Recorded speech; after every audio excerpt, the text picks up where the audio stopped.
Hello there, ladies and gentlemen, and welcome once again to another episode of The Cider Drinker. And now, as you can clearly see, I'm back from my little breakaway in Amsterdam to bring you another cider review.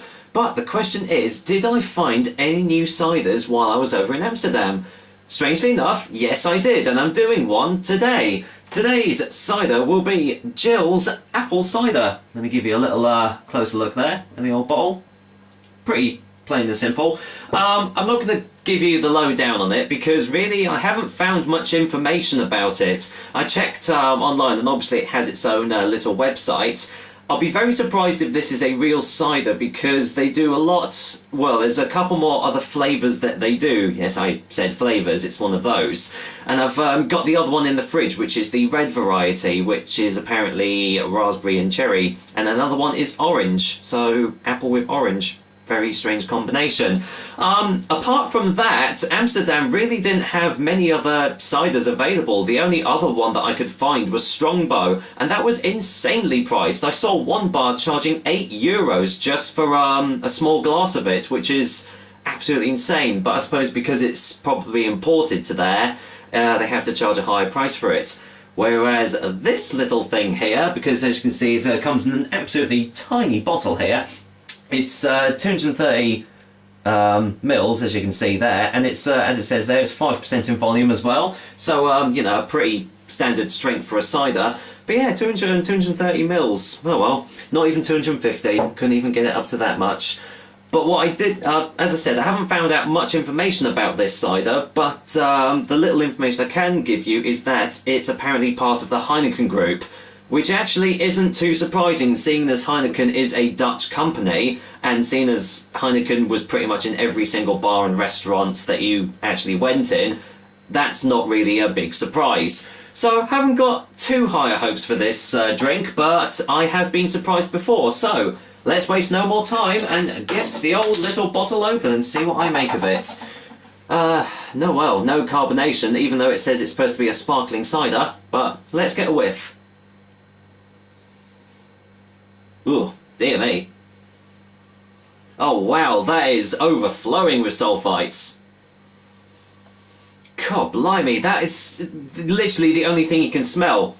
Just this awful, well, what sulphur smells like, farty achiness, that is all you're getting off the bottle.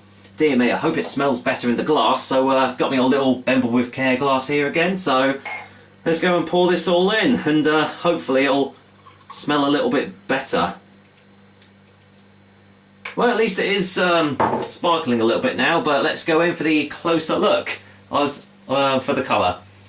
Well, actually, it looks more like a pear cider. It's very, very clear, almost crystal clear, wouldn't you say? Slight yellow tinge to it, but this looks more like a pear cider, really. Slight little carbonation there, but it is definitely apple, isn't it? Yes, it is. The other thing that I found out is that apparently this contains barley as well, which, I don't know, you don't really tend to get in ciders, at least I don't think so anyway. If I'm wrong, please correct me. Anyway, any more smells in the glass? No, you've still got sulfites, but you're also getting a really rotten apple smell as well. And I've seen the advert that they use to advertise this cider, and it's basically four topless guys frolicking about in an orchard while singing an awful boy band song. So yeah, not very good advertising for this either, but I suppose this is probably catering more for women, and they actually said that it was more for women, so oh well, looks like I'm the only guy that's going to be drinking this, so oh well, here's hoping it tastes better than it smells. So cheers guys, and here's to Jillz cider all the way from the Netherlands.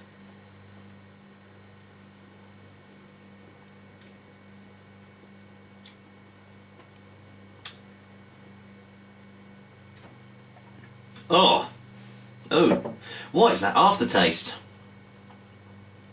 Oh wow, okay, let me get in for a second opinion straight away.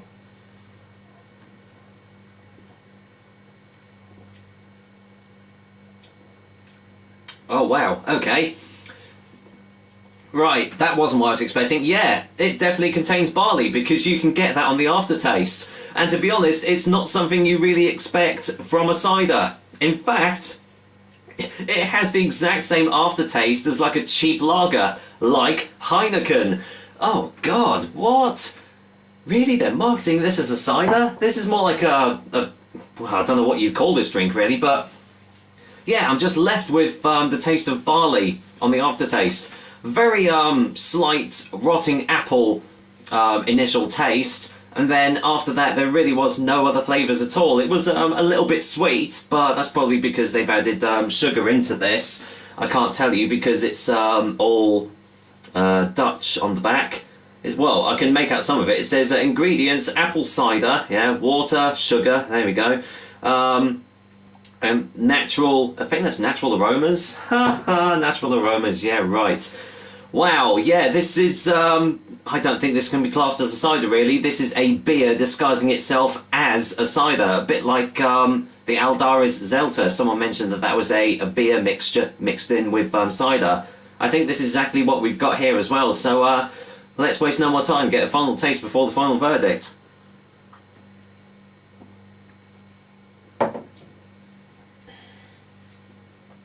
The initial taste has got sort of like a tartness to it as well, sort of a sour astringency to it. But it's all very off, and the barley shouldn't be in here. If you're gonna have a beer, buy a beer. If you're going to have a cider, buy a cider. Don't mix the two together because personally I don't think it works well at all. I can see it kind of enticing a few people to want to try it, but at the end of the day I didn't pay too much for this bottle, only 95 cents from the local supermarket, so I haven't wasted too much money on this, but needless to say, if I ever go back to Amsterdam, which I probably will do in the future, I think I'll give this one a miss. Admittedly, it's not the worst tasting cider out there, but that's not saying much. For a final verdict, Jillz Apple Cider gets a 3 out of 10 from me. So if you're in Amsterdam and you like ciders, well, either steer clear of ciders in general, because the only other option you seem to have is Strongbow, or pay the exceptionally high price to buy Strongbow. But personally, I'd stick with the Belgian beers and wheat beers they do there. They're a lot better and a lot cheaper. Oh well, there we are. There's another episode of The Cider Drinker for you guys. Hope you liked it, and I will be back with another delicious and tasty cider soon. Well, especially seeing as I've got the red variety to try of this, which at the moment I'm not really looking forward to. So, anyway, take care guys. Until next time.